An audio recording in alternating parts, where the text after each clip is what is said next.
única, né, do seu texto. Aí, por exemplo, nós temos lacunas, né, nós temos espaços em branco, nós temos aqui um erro né, o afrouxamento do tipo, né, o tipo não ficou muito apertadinho e há um afrouxamento. Como é que você reproduz isso numa transcrição? Como é que você enche de notas? Como é que fica isso? Aqui são outros exemplos, né? Essa aqui é uma edição de uma página do caderno, uma folha do caderno, né? Do caderno Farmácia São José. Aparece uma carta para Eudaldo, que é um religioso da época. Logo embaixo tem um poema, né, escrita aqui a lápis e aqui, em outro tempo, e aqui escrito não com uma caneta esferográfica, como a gente conhece, mas com uma caneta tinteiro. Bom, então essa documentação toda, ela precisa ser apresentada. Esses tipos de texto, eles precisam ser apresentados de modo que preserve esses códigos. É o primeiro princípio filológico, é o primeiro princípio que eu adoto na minha pesquisa. Nós precisamos conservar esses códigos, tanto o linguístico, quanto o bibliográfico, quanto o contextuais. Todos eles precisam ser conservados. Bom, e aí do que eu estou falando? Eu estou falando de documentação de acervo. Para quem não conhece o que é um acervo de um escritor, de um acervo pessoal, de uma instituição, os acervos pessoais, eles têm uma característica especial. Eles foram organizados, guardados por um sujeito que tinha um propósito com essa documentação. Então, muitas vezes, um documento está relacionado com vários outros. Então, como é que eu tiro do acervo esse documento, trago a edição dele e nego ao meu leitor, a outros pesquisadores, o direito de conhecer as relações que aquele documento mantinha com outros tantos documentos? Então, o acervo aqui é considerado não por objetos de exposição ou de consulta esporádica, mas por fontes primárias para o conhecimento literário, linguístico e histórico, que atestam ou promovem na sua multiplicidade achados ou afirmações em sua concretude. Destaque-se que a investigação de acervos alarga o conceito de obra, chamando a atenção para a sua materialidade. A Maria da Glória Bordini que vai falar isso, né? Uma grande pesquisadora de acervos. Então, os documentos do acervo estão atados a uma rede. Eles estão relacionados entre si. Por exemplo, às vezes eu tenho um panfleto que tem relação com uma carta. Por exemplo, Eulálio Mota diz numa carta para um amigo: eu vou escrever um panfleto para denunciar essa questão. Aí o amigo vai e responde aquela carta. Aí envia uma fotografia. Depois manda um postal. Então, nós temos uma série de documentos que margeiam aquele documento e que fazem parte dos sentidos, ou seja, aquela documentação revela as motivações, né, para a escrita daquele documento. Então, como editar o texto e preservar essa rede? Só no meio digital. Vocês já devem ter suposta numa edição impressa eu não tenho como fazer isso. Muito dificilmente eu conseguiria fazer. Estabelecer essas relações. Primeiro, preservar os códigos linguísticos, bibliográficos e contextuais e também preservar essa rede de informações que existem entre os documentos do acervo. São documentos de várias naturezas. Assim, por exemplo, às vezes eu tenho um panfleto que fala de um prefeito da cidade de Mundo Novo, mas eu conheço, ele está vivo. Eu posso lá entrevistar, coletar uma entrevista, ele me autorizar a inserir na minha edição digital, eu posso. Na edição digital eu posso fazer isso. Bom, somente no meio digital é possível reunir de modo satisfatório documentos capazes de esboçar a sócio-história do texto, revelando o seu contexto de produção, circulação e apropriação, pela capacidade de armazenamento e difusão, pelas possíveis conexões através de hiperlinks e pelo custo das edições digitais. Mas editar em meio digital textos que foram produzidos e lidos no contexto da cultura impressa exige perícia filológica e profundas reflexões acerca do modo de produção, circulação e recepção desses textos.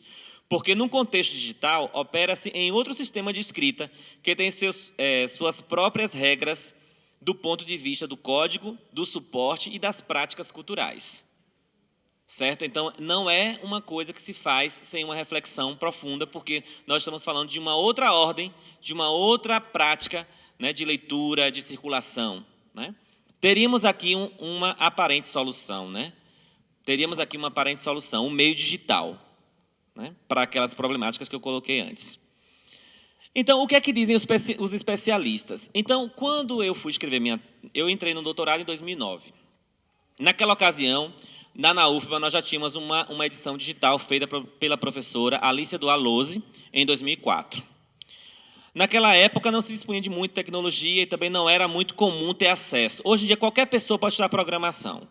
Qualquer pessoa pode ter noções básicas de linguagem de programação em PHP, pode fazer sites, até trabalhar com banco de dados. Não é nada muito complexo hoje em dia, mas naquela época era. Então, a professora Alicia, lá na UFBA, foi a pioneira, e aqui no Brasil, pelo que eu saiba, em fazer uma edição filológica digital, em 2004.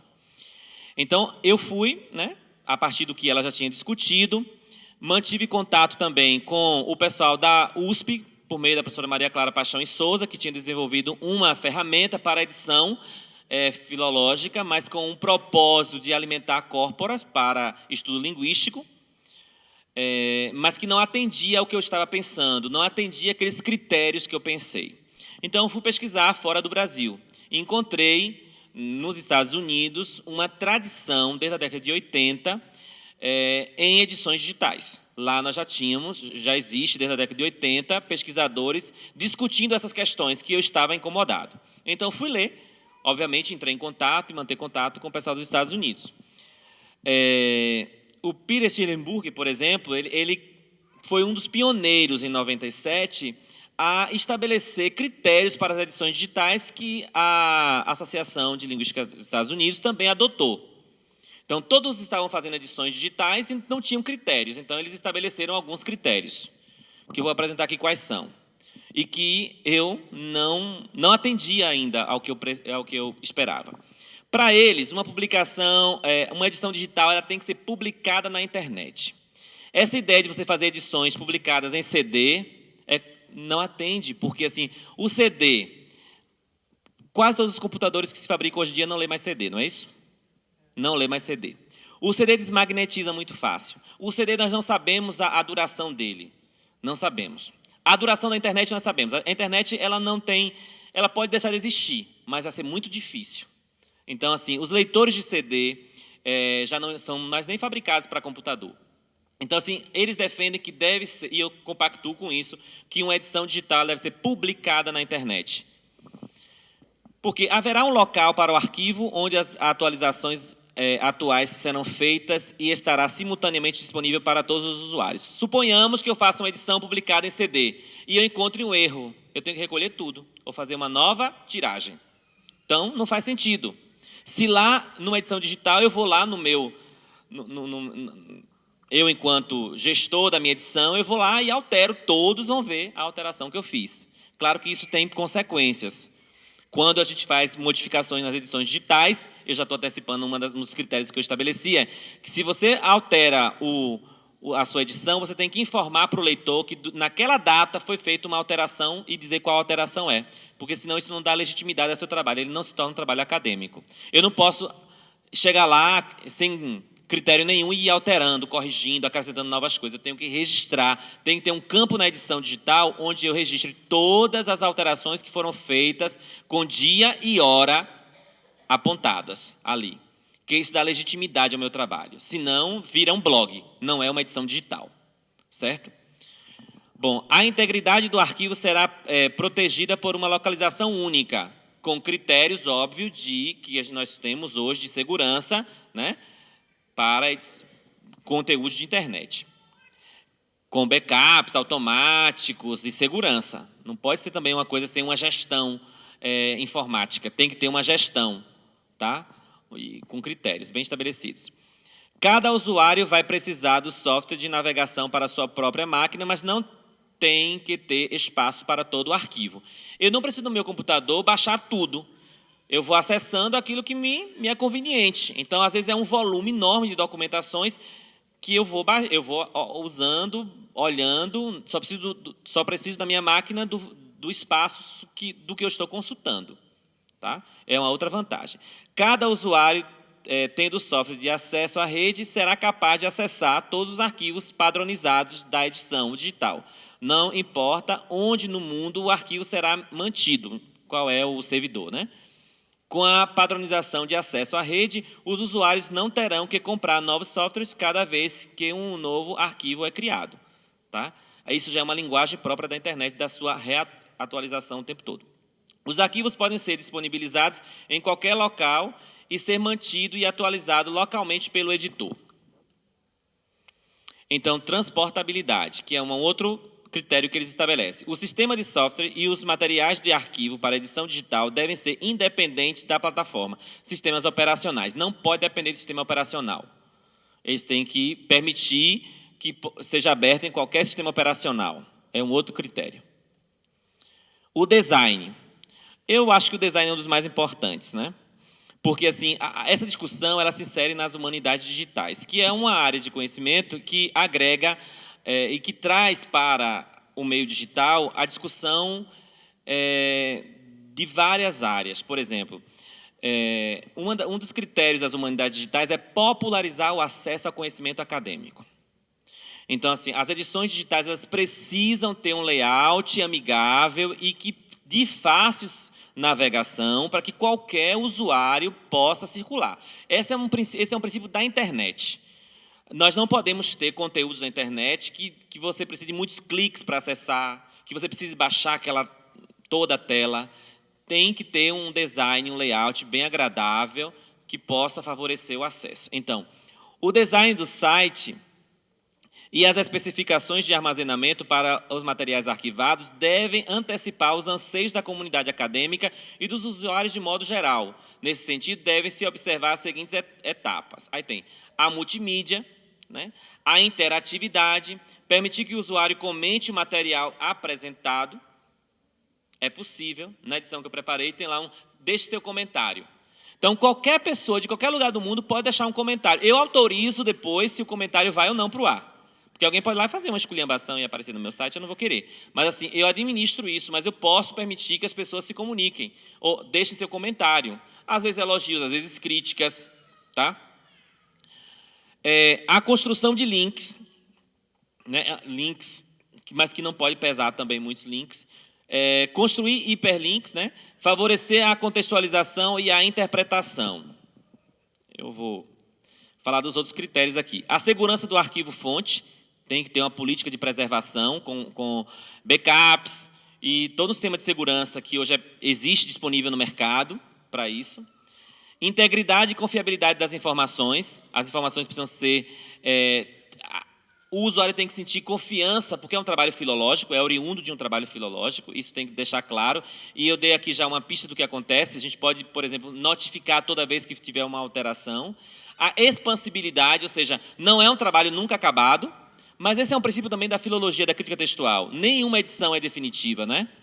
Toda edição ela é apenas uma hipótese. Então, isso se evidencia bastante no meio digital. Diferente do que algumas pessoas pensam, tem que haver possibilidade de impressão de algumas partes. Então, por exemplo, às vezes eu quero imprimir uma edição semidiplomática para um estudo que eu vou fazer, ou para usar na sala com meus alunos, etc. Tem que ter um campo lá para impressão, gerar uma versão para imprimir do texto. Isso é uma outra coisa que algumas pessoas às vezes nem concordam, mas eu defendo isso. O texto ditado ele tem que ter uma versão para imprimir. É claro que uma versão para imprimir não é uma versão com link, com operadores genéticos, que seja o caso. No meu caso, por exemplo, dos textos que eu trabalho, operadores genéticos, né? Ou então um texto limpo, sem operadores, um texto estabelecido, ou seja, uma edição crítica que seja, tá? Navegação amigável. Aí eu não me conformei com esses critérios da Associação de Linguística dos Estados Unidos e criei alguns outros para o meu trabalho. Que vem, depois de lá, eu já pensei em outros também. Sistema de navegação com interface amigável, que eles não comentavam de forma explícita, eu coloco isso. Uma outra questão, devemos evitar edições digitais que sejam icunábulos digitais. O que é o icunábulo digital? Esse é um termo que não foi eu que inventei. O icunábulo digital foi pensado pelo Lucia Mejias, que é um pesquisador que trabalha com edições digitais, é um pesquisador espanhol. Ele vai dizer que muita edição digital é a reprodução tal e qual das edições impressas. Só muda o meio de circulação. Então, como foram os incunábulos, né? Os primeiros livros impressos, eles reproduziam os mesmos modelos dos livros manuscritos, né? Então, a gente deve evitar incunábulos digitais. Ou seja, nós temos que explorar as potencialidades da internet e das mídias digitais. Tá? Conter informações sobre os procedimentos editoriais aplicados nas transcrições, porque eles também não tinham isso. Então, é impensável uma edição que seja filológica que não tenha lá os critérios que você utilizou, né? No estabelecimento dos textos ou outras questões técnicas que sejam pertinentes. Técnicas que eu digo filológicas. Nas edições digitais ainda é importante manter os conteúdos organizados de modo que favoreçam a expansão das informações, criando diferentes níveis de acesso. Eu posso criar níveis de acesso, por exemplo, um menu só para pesquisadores e para leitores que queiram apenas desfrutar da leitura do texto estabelecido. Eu não preciso colocar um texto com operadores, com notas, para o leitor, né, que não tem interesse por isso. Ele quer só desfrutar do texto literário. Essa questão do processo de criação do texto interessa aos geneticistas, interessa a outros pesquisadores. Então, criar menus de acesso. Por exemplo, na edição que nós estamos fazendo agora, nós temos um menu de acesso que a gente clica e acessa a anotação lexical. Só vai ver a anotação lexical se você clicar e você escolher ver a anotação lexical. Senão, você não vê, né? Não há necessidade. Inserir ferramentas de busca que possam facilitar o acesso às informações. Por exemplo, eu quero ver topônimos. Eu tenho como fazer isso no banco de dados. Topônimos referente à região tal.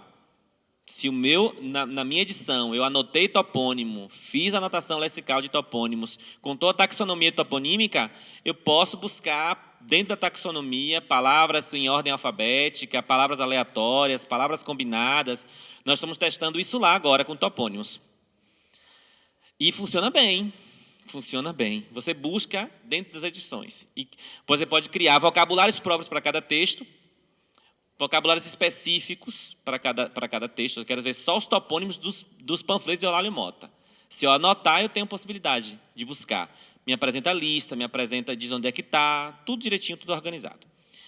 Preservar, na medida do possível, os códigos bibliográficos, linguísticos e contextuais inerentes ao texto. Oferecer as possibilidades de entrar em contato com o editor por meio de um formulário específico. A gente tem que dar a oportunidade às pessoas a entrar em contato com a gente, mandar um e-mail dizendo, olha, eu também pesquiso isso, ou então, olha, eu encontrei um erro, olha, eu conheço Eulálio Mota. Eu já recebi.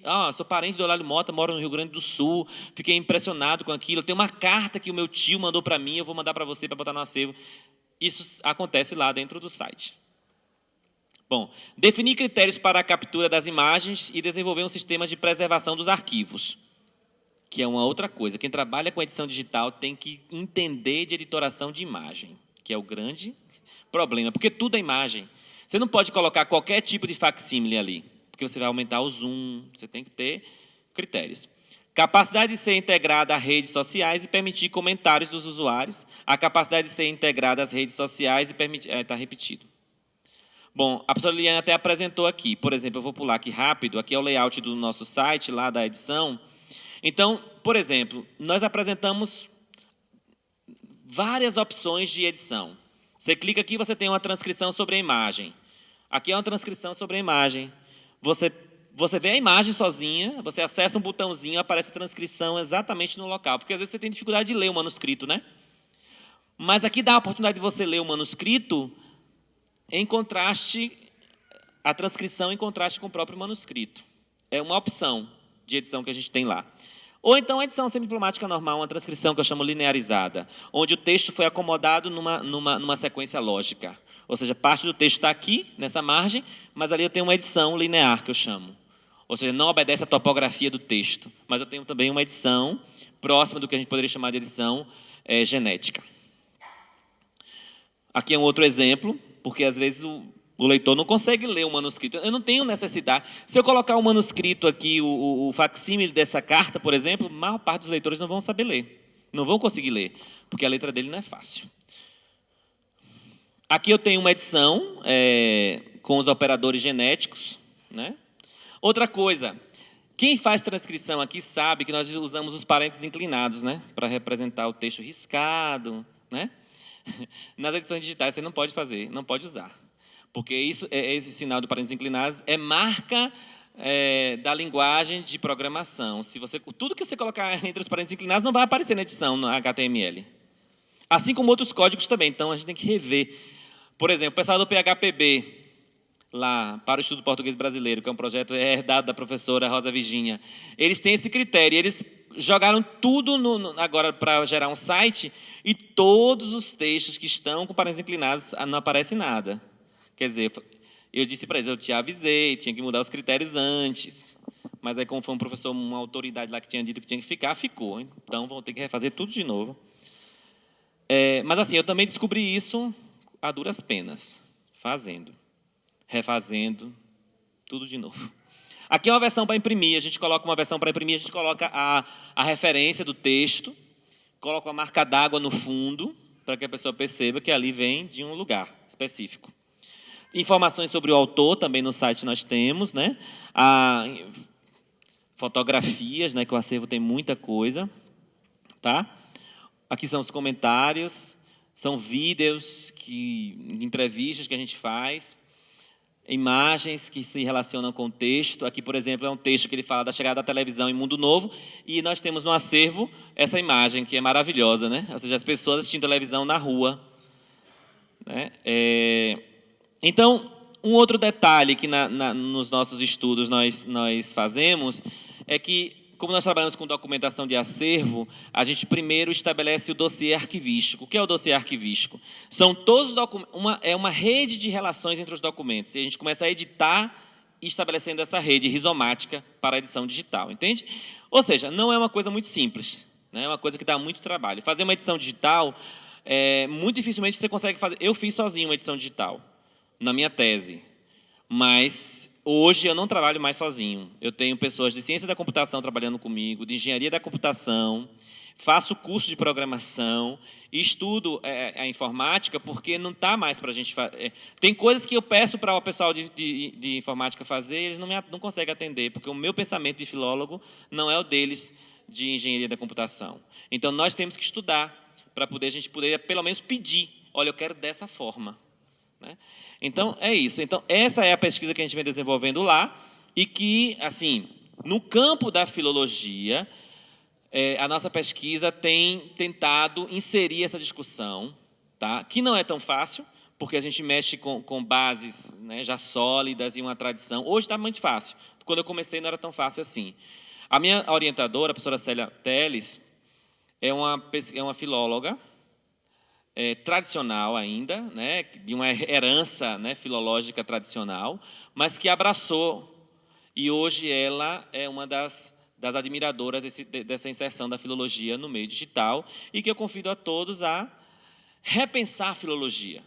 Filologia não é só formação histórica das línguas românicas, é também tecnologia, é também desenvolver novos mecanismos para edições. Tá? E que também é uma questão epistemológica, a gente precisa discutir teoricamente isso. E eu vou mais além. As tecnologias digitais podem salvar as ciências humanas, porque a gente sabe que nós perdemos editais, que perguntam para a gente qual é o resultado do seu projeto, e a gente às vezes tem dificuldade de mostrar. E com a construção de plataformas e desse tipo de trabalho, a gente pode dizer assim para o CNPq, olha aqui, o meu resultado é esse, vai impactar na sociedade? Vai impactar, porque todos vão ter acesso. Vai impactar na escola? Vai. Né? Eu trabalho no Prof. Letras, lá, e eu tenho orientado trabalhos dentro do meu projeto. Os alunos têm desenvolvido bibliotecas digitais, têm desenvolvido aplicativos para circulação de textos, né? E tudo vem dessa discussão filológica também, tá? Então, assim, nós precisamos repensar, né, o lugar da filologia nesse contexto, né, tecnológico. Tá? Era o que eu tinha para apresentar. Se alguém tiver alguma pergunta, obrigado.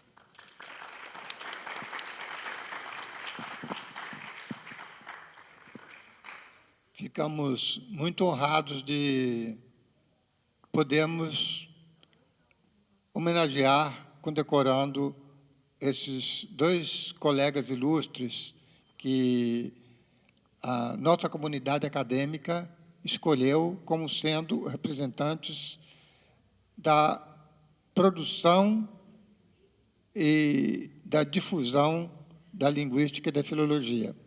Quero, inclusive, deixar claro isso, porque muitas pessoas não entendem, às vezes, por que determinadas pessoas tão ilustres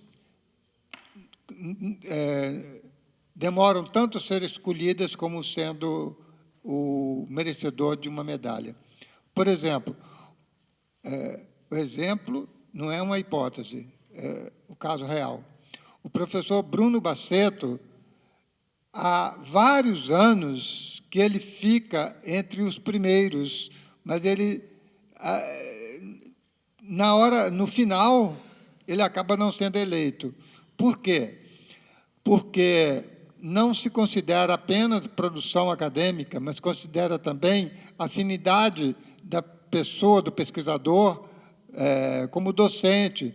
Se ele, na sua comunidade, se ele tem uma grande afinidade com os seus pares, ele acaba tendo uma adesão tão grande, um número tão grande de votos daquelas pessoas que o conhecem pessoalmente, que acaba suplantando os outros.